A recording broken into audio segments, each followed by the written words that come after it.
ପ୍ରଶ୍ନ ନମ୍ବର 1 କେବେ ସମବଂଶୀ ରାଜାମାନେ ଓଡ଼ିଶାରେ ଶାସନ କରୁଥିଲେ? ଉତ୍ତର ନବମ ଶତାବ୍ଦୀର ମଧ୍ୟଭାଗରୁ ଦ୍ୱାଦଶ ଶତାବ୍ଦୀର ପ୍ରାରମ୍ଭିକ ଭାଗ ପର୍ଯ୍ୟନ୍ତ ଓଡ଼ିଶାରେ ସମବଂଶୀ ରାଜାମାନେ ଶାସନ କରୁଥିଲେ। ପ୍ରଶ୍ନ ନମ୍ବର 2 ସମବଂଶୀମାନଙ୍କର ପ୍ରଥମ ରାଜାଙ୍କ ନାମ କ'ଣ ଥିଲା? ଉତ୍ତର ପ୍ରଥମ ରାଜା ଥିଲେ ଉଦୟନ। ପ୍ରଶ୍ନ ନମ୍ବର 3 ସମବଂଶର ଚତୁର୍ଥ ରାଜା କିଏ ଥିଲେ? ଉତ୍ତର ରାଜା ତିବର ଦେବ। ପ୍ରଶ୍ନ ନମ୍ବର 4 ତିବର ଦେବ କେଉଁ ରାଜ୍ୟ ଉପରେ ନିଜର ପ୍ରତିପତ୍ତି ପ୍ରତିଷ୍ଠା କରିଥିଲେ? ଉତ୍ତର ସମଗ୍ର କୋଶଳ ରାଜ୍ୟ ଉପରେ। ପ୍ରଶ୍ନ ନମ୍ବର 5 ତିବର ଦେବଙ୍କ ଶାସନ ସମୟ କେବେ ଥିଲା? ଉତ୍ତର 700 ଖ୍ରୀଷ୍ଟାବ୍ଦରୁ 725 ଖ୍ରୀଷ୍ଟାବ୍ଦ ପର୍ଯ୍ୟନ୍ତ। ପ୍ରଶ୍ନ ନମ୍ବର 6 କେବେ ରାଷ୍ଟ୍ରକୂଟ ରାଜା ତୃତୀୟ ଗୋବିନ୍ଦ ସମବଂଶୀ ରାଜାଙ୍କୁ ଆକ୍ରମଣ କରିଥିଲେ? ଉତ୍ତର ନବମ ଶତାବ୍ଦୀର ଆରମ୍ଭରେ। ପ୍ରଶ୍ନ ନମ୍ବର 7 କେବେ ତୃତୀୟ ଗୋବିନ୍ଦ ମୃତ୍ୟୁବରଣ କଲେ? ଉତ୍ତର 814 ଖ୍ରୀଷ୍ଟାବ୍ଦରେ। ପ୍ରଶ୍ନ ନମ୍ବର 9 କେବେ ବାଳାର୍ଜୁନ ମୃତ୍ୟୁବରଣ କଲେ? ଉତ୍ତର 810 ଖ୍ରୀଷ୍ଟାବ୍ଦରେ। ପ୍ରଶ୍ନ ନମ୍ବର 10 ମହାଭାବଗୁପ୍ତ ପ୍ରଥମ ଜନ୍ମେଜୟ କେବେ ରାଜତ୍ୱ କରିଥିଲେ? ଉତ୍ତର 882 ଖ୍ରୀଷ୍ଟାବ୍ଦରୁ 922 ଖ୍ରୀଷ୍ଟାବ୍ଦ ପର୍ଯ୍ୟନ୍ତ। ପ୍ରଶ୍ନ ନମ୍ବର 11 ମହାଶିବଗୁପ୍ତ ପ୍ରଥମ ଯଯାତି କେବେ ରାଜତ୍ୱ କରିଥିଲେ? ଉତ୍ତର 922 ଖ୍ରୀଷ୍ଟାବ୍ଦରୁ 955 ଖ୍ରୀଷ୍ଟାବ୍ଦ ପର୍ଯ୍ୟନ୍ତ। ପ୍ରଶ୍ନ ନମ୍ବର 12 ମହାଶିବଗୁପ୍ତ ତୃତୀୟ ଯଯାତି ନିଜର ରାଜଲେଖରେ ନିଜକୁ କ'ଣ ବୋଲି ଦାବୀ କରିଥିଲେ? ଉତ୍ତର କର୍ଣ୍ଣାଟ, ଲାଟ, ଗୁର୍ଜର, କାଞ୍ଚି, ଗୌଡ଼ ଏବଂ ରାଢ଼ର ବିଶେଷ ବୋଲି ଦାବୀ କରିଥିଲେ। ପ୍ରଶ୍ନ ନମ୍ବର 13 ଦ୍ୱିତୀୟ ଯଯାତି କାହାର ଭକ୍ତ ଥିଲେ?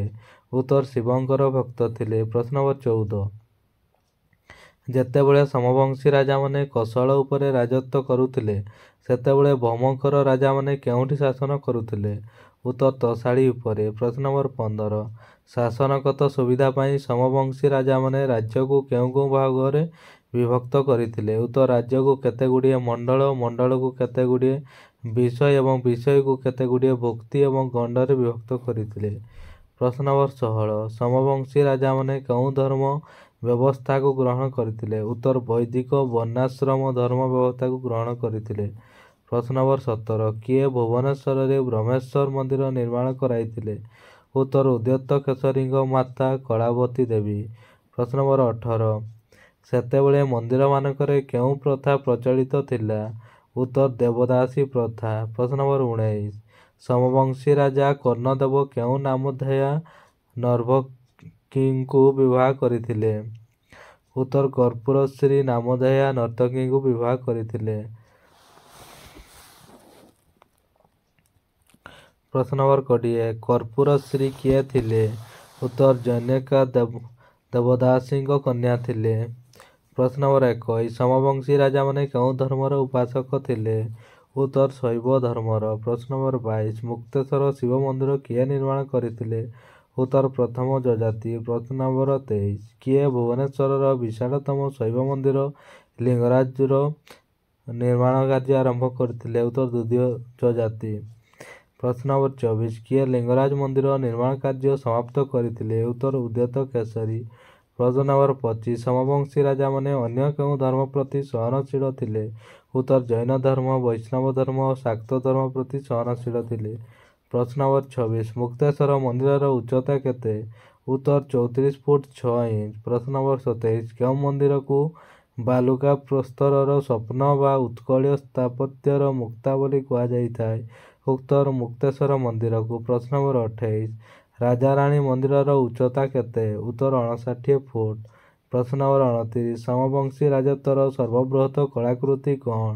ଉତ୍ତର ଲିଙ୍ଗରାଜ ମନ୍ଦିର। ପ୍ରଶ୍ନ ନମ୍ବର 30 କେବେ ଲିଙ୍ଗରାଜ ମନ୍ଦିର ନିର୍ମିତ ହୋଇଥିଲା? ପ୍ରଶ୍ନ ନମ୍ବର 30 ଆଉଥରେ ପଢ଼ି ଶୁଣନ୍ତୁ କେବେ ଲିଙ୍ଗରାଜ ମନ୍ଦିର ନିର୍ମିତ ହୋଇଥିଲା? ଉତ୍ତର 1030 ଖ୍ରୀଷ୍ଟାବ୍ଦରୁ 1065 ଖ୍ରୀଷ୍ଟାବ୍ଦ ମଧ୍ୟରେ। ପ୍ରଶ୍ନ ନମ୍ବର 31 ଲିଙ୍ଗରାଜ ମନ୍ଦିରର 4ଟି ଅଂଶର ନାମ କ'ଣ? ଉତ୍ତର ମୁଖ୍ୟ ମନ୍ଦିର, ଜଗମୋହନ, ନାଟ ମନ୍ଦିର ଓ ଭୋଗ ମଣ୍ଡପ। ପ୍ରଶ୍ନ ନମ୍ବର 32 ମୁଖ୍ୟ ମନ୍ଦିରର ଗଣ୍ଡିର ଉଚ୍ଚତା କେତେ? ଉତ୍ତର 150 ଫୁଟ। ପ୍ରଶ୍ନ ନମ୍ବର 33 ସମବଂଶୀ ରାଜତ୍ୱ କାଳରେ କେଉଁ ଭାଷା ବା ଶିକ୍ଷାର ବିକାଶ ଘଟିଥିଲା? ଉତ୍ତର ସଂସ୍କୃତ ଭାଷା ବା ଶିକ୍ଷାର ବିକାଶ ଘଟିଥିଲା। ପ୍ରଶ୍ନ ନମ୍ବର 34 ସମବଂଶୀ ରାଜତ୍ୱର କାହିଁକି ବିଲୟ ଘଟିଥିଲା? ଉତ୍ତର ଦକ୍ଷିଣରେ ଗଙ୍ଗ ରାଜବଂଶର କ୍ଷମତା ବୃଦ୍ଧି ଓ ସମବଂଶୀମାନଙ୍କର ଦୁର୍ବଳତା ଯୋଗୁଁ।